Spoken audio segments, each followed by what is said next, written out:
राधे, जय श्री कृष्णा। आज है 17 सितंबर 2025। तो आज है इंदिरा एकादशी।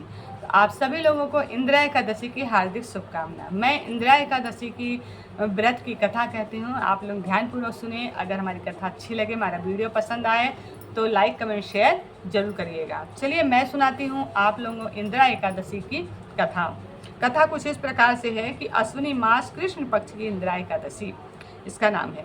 युधिष्ठिर कहते हैं कि हे मधुसूदन, अश्विनी कृष्ण पक्ष की एकादशी का क्या नाम है। युधिष्ठिर जी भगवान श्री कृष्ण से कहते हैं कि हे मधुसूदन, अश्विनी मास कृष्ण पक्ष की एकादशी का क्या नाम है, वह कृपा करके मुझसे कहिए।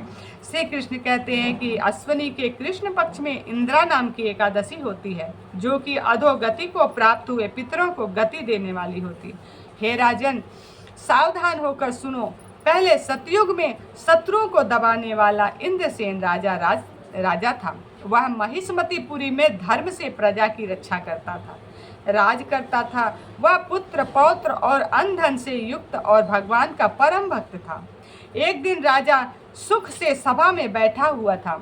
बुद्धिमान नारद मुनि आकाश से उतरकर वहां आए। उनको आए हुए देखकर राजा हाथ जोड़कर खड़ा हो गया। विधि पूर्वक अर्घ्य देकर पूजन करके आसन पर बैठाया।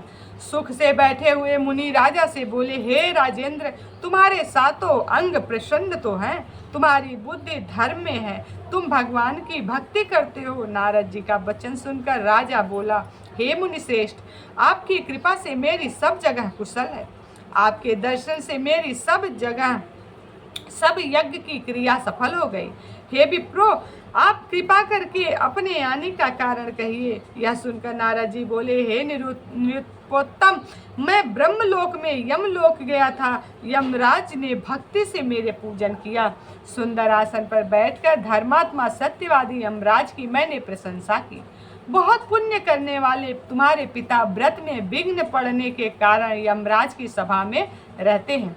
उनको मैंने देखा। हे जनेश्वर, उन्होंने तो संदेश कहा है तुमको, उसको तुमसे कहता हूँ। उन्होंने कहा कि पूर्व जन्म के किसी विघ्न के कारण मैं यमराज के निकट रहता हूँ। हे पुत्र, इंद्रा व्रत का पुण्य देकर मुझे स्वर्ग को भेजो। अतः हे राजन, पिता को स्वर्ग भेजने के लिए इंदिरा एकादशी का व्रत करो।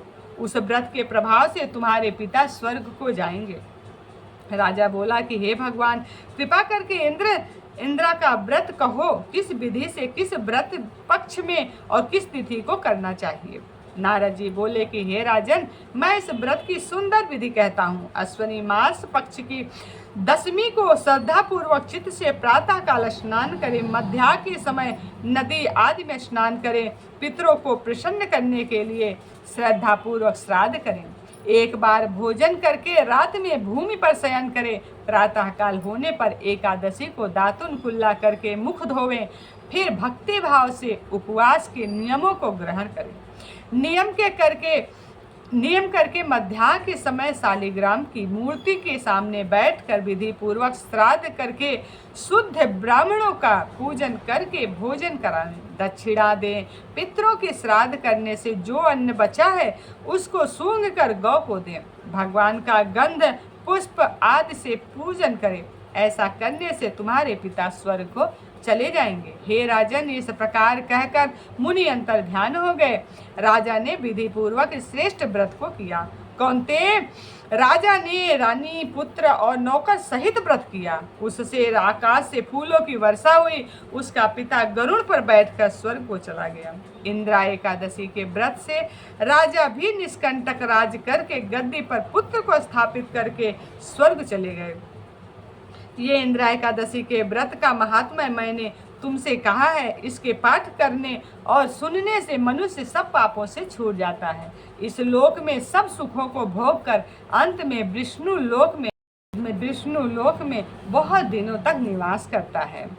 और इस दिन शालिग्राम भगवान का पूजन करें। इस दिन तिल और गुड़ का सागर लिया जाता है। बोलिए भगवान श्री श्रीमन नारायण की जय, श्री लक्ष्मी नारायण की जय, इंदिरा एकादशी माता की जय। राधे राधे।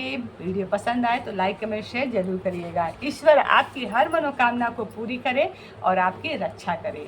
राधे राधे।